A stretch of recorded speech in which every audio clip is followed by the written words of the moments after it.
오늘 막 들어온 경제 뉴스를 따끈따끈하게 전해드리는 갓 잡은 경제 시간입니다.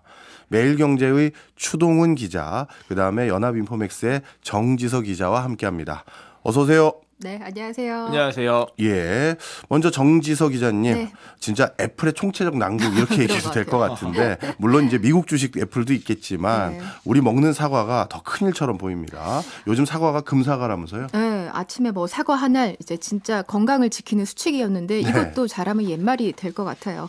국민 과일이었던 이 사과가 진짜 금값인데요. 최근에는 뭐 말씀하신 금사과라는 말뿐만 아니라 과일 쇼크, 후르츠 쇼크, 뭐 금사과 쇼크, 그러니까 다들 쇼크라고 부르면서 물가에 대한 우려가 점점 증폭되는 모습입니다. 도대체 얼마나 올랐길래 금사과 쇼크라고 부르는 거예요? 어제 안 그래도 마트에 봤더니 예. 한 봉지에 대여섯 개 정도 들어있는 사과가 2만 원 돈 하더라고요. 야. 그러니까 한 알에 4-5천 원 정도 하는 겁니다. 그래서 오늘 거기에 들어가 봤어요. 한국소비자원 농수산물 가격 사이트가 있는데 예. 거기 이제 오늘자 기준으로 우리가 제일 많이 먹는 게 주로 부사, 그러니까 일본어로 후지 품종이라고 하더라고요. 예. 이걸 기준으로 보니까 10개의 평균 2만 7천 원이 넘습니다. 야. 특히 최고값은 4만 1천 원이고요. 최저값은 14,000원. 그러니까 물론 도매 가격입니다. 예. 흔히 생각하기 쉬운 사과 한 상자 10kg 기준으로 보면요. 9만 원대예요. 근데 작년 딱 이맘때쯤에 5만 원을 채 안 했었거든요. 예. 그러니까 1년 새 2배 정도 오른 겁니다. 이 과일 가격, 특히 사과 가격을 네. 딱 보니까 물가 정말 많이 올랐구나 하는 생각이 확 드는데요. 이거 하나만 가지고도 최근 우리나라의 인플레이션 상황이 정말 실감이 납니다. 네, 인플레이션 상황 이제 보여주는 게 소비자 물가 지수, 이 CPI 지표일 텐데 예. 사실 1월까지만 해도 상승폭이 좀 둔화되는 그러니까 안정세였어요. 근데 지난달에 3%대로 다시 오르면서 이제 오름세가 점점 가팔라지는 모습입니다. 특히 지금 교수님 말씀하신 것처럼 체감 물가에 직접적으로 영향을 미치는 농산물 가격이 지난달 전체 물가 상승분의 80%를 차지했었거든요. 예. 근데 이게 특히 그중에서도 신선 과일 가격은 지난달에만 40% 넘게 올랐습니다. 예. 이게요 1991년 그러니까 32년 만에 최고 수준의 상승폭입니다. 그러면 이제 금사과, 사과는 어땠냐? 지난달에만 70% 넘게 올랐는데요. 최근에는 뭐 이것뿐만이 아니라 대체제로 여겨지고 있는 귤, 배, 딸기 등으로 옮겨가는 진짜 도미노 현상까지 나타나고 있습니다. 실제로 지난달에 상승률이 가장 컸던 과일은 사과가 아니라 귤이더라고요. 그러니까 수요가 느니까 가격이 점점 올라가는 거고요. 예. 그러다 보니까 사과값에서 시작된 이 인플레이션을 뜻하는 애플레이션 예. 신조어가 탄생한 것 같아요. 진짜 그런 신조어 나올 네. 만하네요. 물론 다른 가격, 과일 가격들도 많이 오르긴 했습니다만 특히 유달리 사과 가격이 많이 오른 것 같아 보이는데 대체 사과값은 왜 이렇게 많이 오른 거예요? 이유가 단순하지만은 또 않더라고요. 예. 일단 근본적인 원인은 역대급 흉작이에요. 유통 없이 직판으로 해도 올해는 작년보다 비쌀 수밖에 없다고 합니다.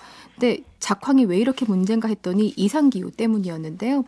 보통은 과일나무에 꽃 피는 시기가 평년보다 점점 빨라지면서 뒤늦게 찾아온 꽃샘추위를 만나서 저온 피해가 생기니까 생산량이 떨어지는 거라고 하더라고요. 예.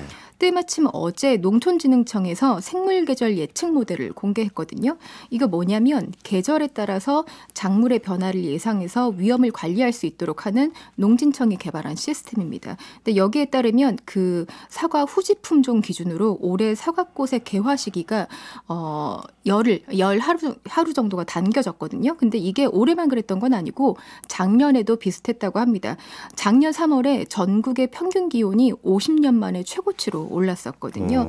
그래서 아무래도 사과꽃이 빨리 폈고 또 예. 문제는 이상기후 때문에 4월에 갑자기 꽃샘추위가 오면서 이제 꽃이 빨리 진 거죠. 그래서 냉해 피해를 입고 열매가 부실하게 맺어지다 보니까 전체 사과 생산량이 작년에 30%나 급감했다고 합니다. 그렇군요.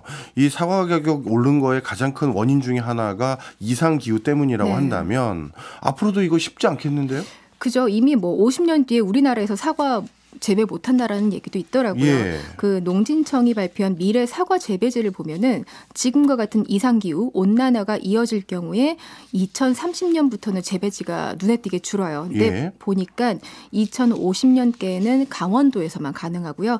2070년에는 아예 우리나라에서 사실상 재배 자체가 어려워질 수 있다고 합니다. 네. 야, 이 정도 되면 어떻게 보면 이제 사과 말고 아예 지금부터 다른 것에 대해서 입맛을 길들여 놔야 그렇죠. 되나 생각이 들 정도인데 하는데 네네. 자, 워낙 작황도 어렵고 그것 때문에 물가도 많이 오르다 보니까 정부도 대책을 아주 큰 목소리로 내놓은 것 같습니다. 네, 일단 다음 주부터 정부가 1,500억 원 상당의 가격 안정 자금을 풀기로 했습니다. 이거 뭐냐면 농축산물 가격 안정을 위해서 이제 재정을 쓰겠다는 거예요. 네, 농산물 납품 단가에 대한 지원 품목을 지금 13개인데 이거 21개로 늘리고요. 또 지원 단가는 최대 2배 수준까지 확대하겠다고 합니다. 오늘 윤석열 대통령이 이제 서초구에 있는 농협 하나로마트 방문했거든요. 여기서 예. 뭐라 그랬냐면 장바구니 물가 내리도록 특단의 조치 내놓겠다. 특히 사과값 하락에 총력을 기울이겠다 말했습니다. 예. 지금 아까 말씀드렸던 애플레이션 현상이 최소한 추석까지는 이어질 거다 하는 전망이 굉장히 많더라고요. 그래서 사과는 물론 대체 과일의 가격 안정을 위해서 가능한 정책적 지원을 아끼지 않겠다고 합니다. 네. 대통령이 직접 나서서 대책 마련하겠다라고 얘기했는데 네. 시장의 반응은 어떻습니까? 뭐 정부가 움직인다니까 반가울 법도 한데 사실 좀 싸늘하더라고요.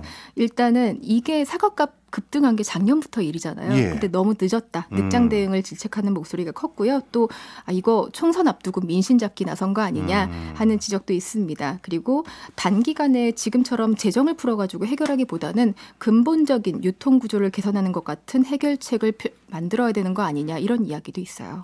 그 말은 이번에 사과 가격이 많이 오른 것의 원인 중에 하나가 네. 유통 과정에 있다라는 말이기도 하네요. 요즘에는 이제 뭐 이커머스 같은 게 워낙 발달돼 있으니까 예. 사과 농가에서 직접 소비자랑 컨택해가지고 팔기도 하죠. 근데 예. 전체 비중에서는 10%가 채 안 된다고 하고요.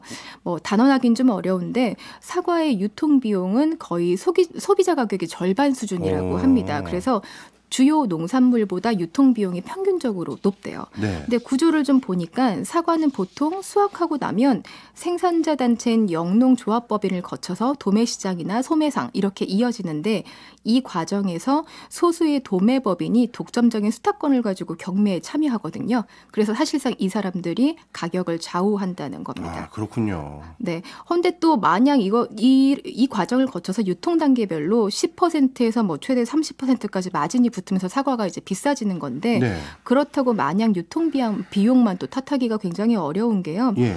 사실 뭐 마트 가면은 사과가 없을 거라는 생각은 안 하잖아요. 예. 네, 그러니까 당연히 필수 품목인 거예요. 그러다 보니까 작년처럼 작황이 어려워진 시기에는 선제로 물량 확보에 나서면서 이제 유통사들의 사재기가 사과값을 폭등시켰다는 거죠. 네. 그러니까 경매로 거래가 이루어지는 도매 가격부터 급등하게 된 겁니다. 그렇군요. 네. 그렇다면 어떻게 보면 해법도 좀 쉬울 수도 있어 보이는데 네. 재정 풀어서 유통업체에 직접 할인 지원해주면 그러면 좀 쉽게 사과 가격 낮아지는 거 아닌가요? 근데 또 이제 산지 유통센터와 같은 유통업체에 얼마만큼의 재고가 있는지 계약 물량은 또 얼마나 되는지 이거를 현실적으로 파악하기가 또 쉽지 않대요. 그래서 그렇군요. 자칫 정부가 그냥 대형마트에 배만 불려줄 수 있다는 지적이 나오고 있고요. 그리고 또 보시다시피 지금 유통 과정에 이해관계자가 굉장히 많아요. 도매상, 소매상, 뭐 조합법인까지 굉장히 많잖아요. 예. 그래서 이렇게 오랫동안 자리를 잡아온 구조를 단기간에 바꾼다는 게 쉽지 않아 보입니다. 네, 그렇군요. 제가 너무 문외한 일에서 막 던지는지 모르겠습니다만 아예 수입하면 안 돼요? 아니 우리 그러니까요. 바나나 네. 망고는 수입해서 먹잖아요. 네. 근데 지금 현재 사과 수입은 국내에 병해충이 그러니까 유입된다는 이유로 금지돼 있거든요. 예. 근데 진짜 교수님 말씀처럼 이미 망고도 있고 바나나도 있고 예. 많은 과일이 수입되고 있는데 사과만 병해충 우려가 있다? 이거는 좀 설득력이 떨어지잖아요. 네. 근데 보니까 국내 사과 재배 농가 보호 때문에 그 이유를 찾는 경우가 굉장히 많습니다.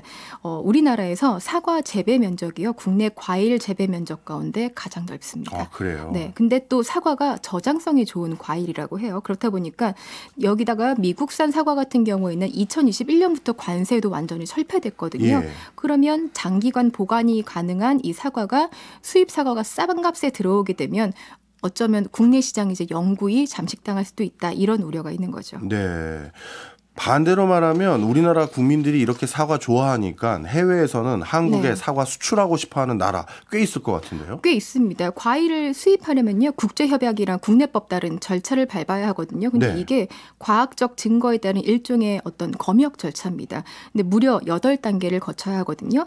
지금 이미 일본, 뉴질랜드, 독일, 미국 이렇게 4개 국가가 관련 절차를 시작을 했어요. 예. 근데 물리적 절차가 너무 길어서 진짜로 언제 우리가 이들의 사과를 먹게 될 수 있을지는 미지수입니다. 실제로 가까운 일본 같은 경우는 사과 수출 절차를 신청한 게 2011년. 그러니까 13년 전이고요.